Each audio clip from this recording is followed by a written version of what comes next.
Back to news. తెలంగాణలో భూ వివాదాలకు చెక్ పెట్టేందుకు ప్రభుత్వం అత్యంత ప్రతిష్టాత్మకంగా భూభారతి ప్రాజెక్టును పట్టాలెక్కించింది. భూములను పక్కాగా గుర్తించేందుకు జియో ట్యాగింగ్ చేస్తూ సరిహద్దులను ఖచ్చితత్వంతో ఫిక్స్ చేసేందుకు సరికొత్త సాంకేతికతను వాడుతోంది.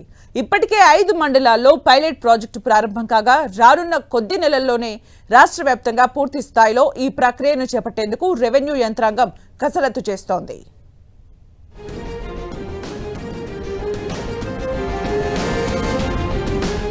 తెలంగాణలో భూముల సరిహద్దు సమస్యలకు శాశ్వత పరిష్కారం.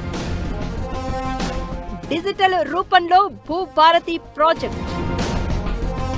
పైలట్ ప్రాజెక్టుగా 5 మండలాల్లో సర్వే. రాష్ట్ర వ్యాప్తంగా భూభారతి ప్రాజెక్టుకు సన్నద్ధం. తెలంగాణలో ఇకపై భూ సరిహద్దుల సమస్యలకు శాశ్వత పరిష్కారం రాబోతోంది. ఎవరి భూమి ఎక్కడుంది, ఎవరి సరిహద్దులు ఎక్కడి వరకు ఉన్నాయి అనే ప్రశ్నలకు డిజిటల్ రూపంలో సమాధానం దొరకబోతోంది. ప్రభుత్వం ప్రతిష్టాత్మకంగా చేపట్టిన భూభారతి ప్రాజెక్ట్ క్షేత్రస్థాయిలో మరింత వేగం పుంజుకుంది.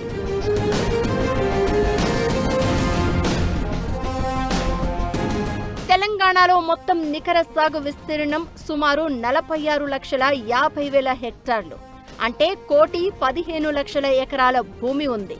వివిధ పంటలు పండించే స్థూల సాగు విస్తీర్ణం దాదాపు 96,00,000 హెక్టార్లు, అంటే 2,35,00,000 ఎకరాల నుంచి 2,38,00,000 ఎకరాలు. ఈ భూములకు ఆధునిక జియో ట్యాగింగ్ ప్రక్రియను ప్రభుత్వం అధికారికంగా ప్రారంభించింది. ప్రాథమికంగా రాష్ట్రంలోని 5 ఎంపిక చేసిన మండలాల్లో పైలట్ ప్రాజెక్టుగా ఈ సర్వే జరగనుంది.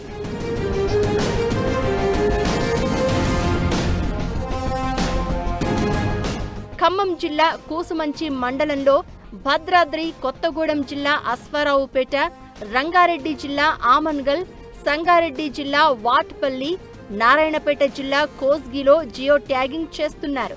వచ్చే 2 నెలల్లో మరికొన్ని మండలాల్లో జియో ట్యాగింగ్ మొదలు కానుంది. ఈ ప్రాజెక్టు ప్రధాన లక్ష్యం భూముల సరిహద్దులను 100% ఖచ్చితత్వంతో గుర్తించడం.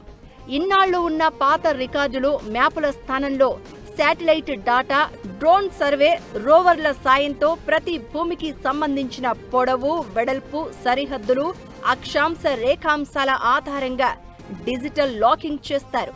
దీనివల్ల ఒకరి భూమిని మరొకరు ఆక్రమించుకునే అవకాశం కానీ, రికార్డులు తారుమారు చేసే ఛాన్స్ కానీ అస్సలు ఉండదనేది ప్రభుత్వ ఆలోచన.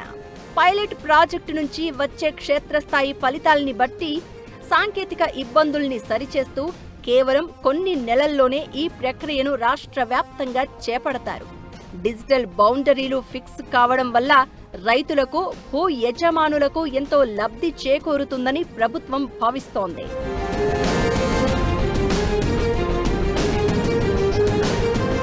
ఈ జియో ట్యాగింగ్ విధానాన్ని రైతులు కూడా స్వాగతిస్తున్నారు. కానీ లైసెన్స్డ్ సర్వేయర్లు మాత్రం క్షేత్రస్థాయిలో భూ సర్వే చేసి పక్కాగా సర్వే నెంబర్లతో భూములకు జియో ట్యాగింగ్ చేయాలని, సరిహద్దులు ఫిక్స్ చేయాలని రైతుల నుంచి వస్తున్న డిమాండ్. ఇది పూర్తయితే రిజిస్ట్రేషన్ల ప్రక్రియ మరింత సులభతరమవుతుంది. బ్యాంకు లోన్లు కూడా ఎలాంటి ఇబ్బందులు లేకుండా త్వరగా వస్తాయి. భూభారతి సక్సెస్ అయితే దేశంలోనే డిజిటల్ భూ రికార్డుల్లో తెలంగాణ సరికొత్త రికార్డును సృష్టించడం ఖాయంగా కనిపిస్తోంది.